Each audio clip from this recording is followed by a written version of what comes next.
The story begins with a dangerous criminal named Frank Morris, who was being sent to a high-security prison called Alcatraz. Alcatraz was built on an island in the middle of the ocean, a place so secure that no prisoner had ever managed to escape. But Frank was already infamous for breaking out of prisons. He had escaped from several jails before, but even then, no one had ever dared to even think about escaping from Alcatraz, let alone actually trying it. Upon arriving at the prison, Frank was thoroughly searched before being taken to his cell, where he was expected to spend the rest of his life. The next morning, during breakfast, Frank met an old inmate named Litmus, who had adopted a rat as his pet. While talking to Litmus, Frank noticed another prisoner named Wolf, who was openly harassing him. Frank ignored him and continued his conversation with Litmus. A little while later, Frank was called into the warden's office for a briefing. The warden warned him not to even think about escaping, boasting that many had tried and failed. But during the warden's speech, Frank quietly stole a nail clipper from the room. It might have been a small object, but Frank knew that in a place like Alcatraz, even the smallest item could prove to be very useful. As soon as he returned to his cell, he carefully hid the nail clipper inside his Bible. Later, during group showers, Wolf approached Frank again and began harassing him once more. But this time, Frank wasn't in the mood to ignore him. He grabbed Wolf and beat him up. This act quickly earned Frank a tough reputation inside the prison. After that, no one dared to mess with him. Over time, the prison library became Frank's second home. There he met the prison librarian English, who was serving a life sentence at Alcatraz. Having given up hope of ever getting out, English spent all his time with books. Both he and Frank loved history, and their shared interests sparked a strong friendship. During this time, Frank also met an inmate named Doc, an incredibly talented painter who spent most of his time creating artwork. Doc believed that anyone could lose their mind in a prison as dangerous as Alcatraz, but his passion for painting was what kept him sane. That evening, a guard told Frank about a carpenter's job that paid 15 cents an hour, but trouble was already heading his way. One day, when all the inmates were outside their cells, Wolf returned, this time carrying a weapon, intending to attack Frank. But Doc quickly warned Frank, giving him just enough time to use his jacket to block the strike. A brutal fight broke out between Wolf and Frank, and when the guards tried to intervene, Wolf even attacked one of them. As punishment, both Wolf and Frank were sent to D-block solitary confinement, a small cage where inmates were kept completely alone. Nobody wanted to end up there, and now Frank was locked inside simply for defending himself. He was furious. After spending 2 long weeks in solitary, Frank was finally released. To welcome him back, Litmus sent him a small note using his pet rat, trying to cheer him up. After returning, Frank befriended his neighbor Charlie, who was serving time for a major robbery. Charlie regretted trying to cross the border during his escape attempt because that mistake had only made his crime worse. The next day, the warden decided to make a surprise inspection of the prison. During his tour, he came across a painting of himself inside an inmate's cell. At first, he seemed to like it, but seconds later, he ordered all of Doc's paintings to be removed from the prison. This decision completely broke Doc's spirit. Painting was his only lifeline, and he loved every single piece he had created. Frank tried to console Doc, saying, "It's okay, brother. They're just paintings. You still have to live here." But Doc couldn't handle the loss. One day, during his shift, Doc deliberately cut off 3 of his own fingers, an act of silent rebellion against the warden. Guards immediately called for doctors, while Frank silently stood by, watching Doc in shock. That same night, while sitting in his cell, Frank noticed a cockroach crawling out of a vent. It made him realize that the vent might be connected to an exit route. Soon after, English told him that the real reason the warden removed Doc's paintings was because he didn't like the way his own portrait looked. At the next meal, Frank met 2 brothers, John and Clarence, who recognized him from a previous prison. During their conversation, they talked about how escaping from Alcatraz was impossible because the prison was completely surrounded by water. They believed they would all spend the rest of their lives there.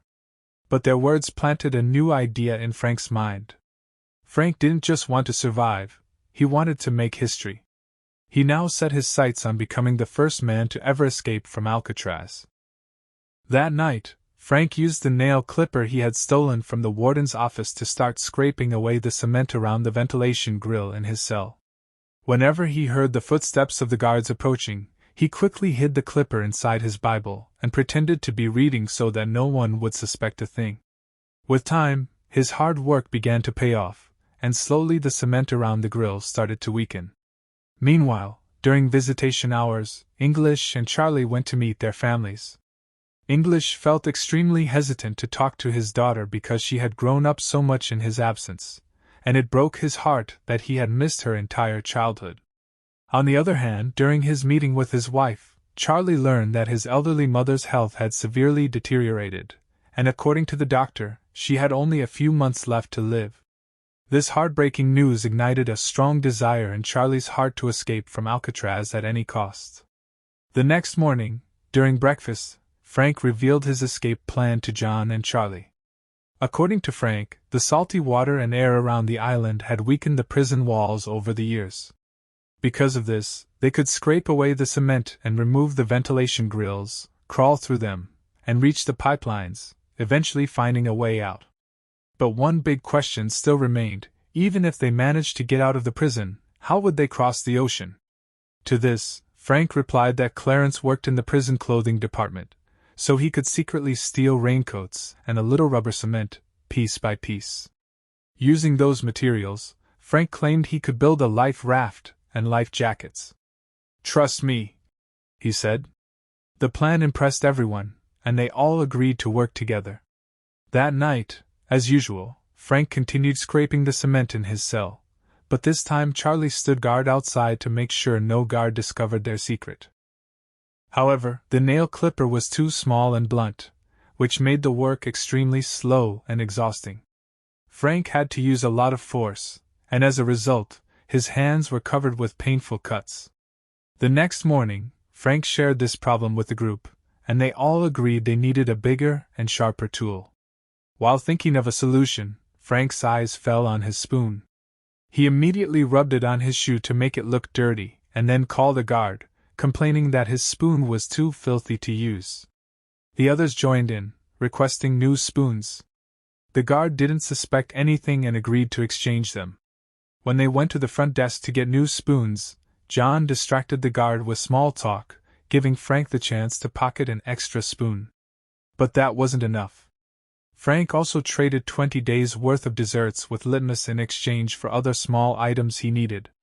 Using the spoon, the nail clipper, and a coin, Frank melted and combined them to create a new tool that was far more effective than the nail clipper.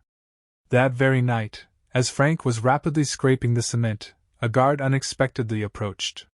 Charlie failed to notice him in time, but luckily English stepped in and distracted the guard, giving Charlie the chance to bang on the prison bars as a warning. Hearing the signal, Frank quickly hid all the tools. They managed to avoid getting caught, but Frank now realized that he couldn't rely entirely on Charlie. Over the next few days, Frank discovered that screws were holding the grills in place, which meant they needed yet another tool to remove them. Whenever Frank got a chance to go outside, he discreetly disposed of the loosened chunks of cement. While working in the carpenter's shop, Frank secretly built a small tool. But smuggling it out without triggering the metal detector was a challenge. To solve this, he held a rusty piece of metal in his hand, and when the detector alarm went off, he casually handed the rusty piece to the guard, while the real tool was hidden inside his shoe. As soon as he returned to his cell, he used the tool to remove the grill, revealing a maze of pipes behind it, pipes that might just lead them to freedom. But Frank knew they needed even more preparation. To fool the guards during their escape, they decided to create fake heads that would make it look like they were asleep in their beds. They immediately began gathering supplies. John's job was to collect hair from the prison barber shop. Charlie was responsible for finding paint, and Frank, with English's help, started gathering newspapers. Once they had everything, Frank got to work. He mixed the newspaper with cement scraped from the walls to mold a human head structure, then painted it and attached hair to it. These fake heads would keep the guards distracted long enough for them to make their daring escape. To make their plan stronger, Charlie built fake grills that looked exactly like the real ones. The idea was to replace the original grills with these fakes during the escape so that no guard would notice that the actual grills were missing. One night, Frank decided to go up alone, using the fake head and fake grill to cover his absence. But after crawling through the pipeline, he discovered a heavy iron door that he couldn't reach by himself. At that very moment, a guard was making his rounds, and when he reached Frank's cell, he grew suspicious. Still, the group somehow avoided getting caught. However, they now realized that their plan needed some adjustments. The next morning, Frank and Charlie discussed the close call from the night before. By then, John and Clarence had also finished making their own fake heads, so everyone decided to continue with the same escape plan. That night, John and Charlie went back to the iron door, and by helping each other, they finally reached it. The moment they grabbed the door, they realized they might be able to cut through it, but for that, they needed more advanced tools. The following day, during music class, Charlie spotted an old electric fan and immediately thought it could be turned into a cutting tool. He traded all of his desserts with litmus to get the fan. To smuggle it out of the class, Charlie hid it inside an instrument box, allowing them to carry it out without drawing attention. Once the fan was in Frank's hands, he quickly transformed it into a makeshift power tool. Armed with this new device, they returned to the iron door and successfully cut it open. The process made a lot of noise, and the sound even reached the guards, but they dismissed it and didn't bother to investigate. With the door now open, their path to freedom was ready. They decided to escape on Tuesday night. On Tuesday morning, during breakfast, Frank placed a flower on the table in memory of Doc. The warden immediately noticed, reminded Frank of the prison rules, and cruelly crushed the flower. This enraged Litmus, who almost attacked the warden, but before he could act, he suddenly suffered a heart attack and collapsed. A short while later, the warden unexpectedly searched Frank's cell but found nothing. Frustrated, he ordered that Charlie and Frank be moved to different cells. Meanwhile, Wolf was released from solitary confinement, and was ready to attack Frank again. But just as he lunged forward, English intercepted and stopped him. That night, Frank, John, Charlie, and Clarence planned to meet inside the pipeline.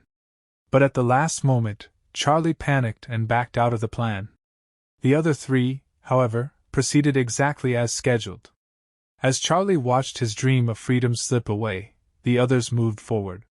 Frank, John, and Clarence passed through the iron door and climbed up to the roof, where they had to carefully avoid the searchlights. Eventually, Charlie gathered his courage and decided to escape after all. He rushed through the pipeline and reached the iron door, but now it was too late. He couldn't get past the door alone. His fear had cost him his only chance at freedom. Meanwhile, Frank, John, and Clarence skillfully dodged the searchlights and reached the outer prison wall. After making sure no one was nearby, they silently climbed over the wall and escaped the prison grounds. The three convicts then crossed the road and reached the shoreline. They knew exactly what each of them needed to do and worked quickly and quietly. They began inflating their homemade raft, a grueling task since they had to blow it up using only their mouths. Despite the difficulty, the three men managed to do it, and at last they pushed the raft into the water, setting out to leave Alcatraz Island forever. The next morning, when the guards came for their routine rounds, everything at first appeared normal. But when they pulled back Frank's blanket, their hearts sank. Underneath it was only a fake head. The alarm was immediately raised. Soon they discovered that 2 more prisoners were missing. A massive search operation began. Boats and even helicopters were deployed, but no trace of Frank, John, or Clarence was ever found. Some officers speculated that the 3 men might have drowned in the ocean. However, deep down, the warden knew they had successfully escaped. To protect the prison's reputation, the warden publicly declared that the men had likely died at sea. But no one truly believed his statement. The truth was that these 3 prisoners had done the impossible. They had escaped from Alcatraz, the world's most secure prison. This is a true story, and after the escape, Frank became famous worldwide as the genius who broke out of Alcatraz. For a full year, secret search operations continued, but no bodies were ever found. Which meant that Frank and his companions had almost certainly survived.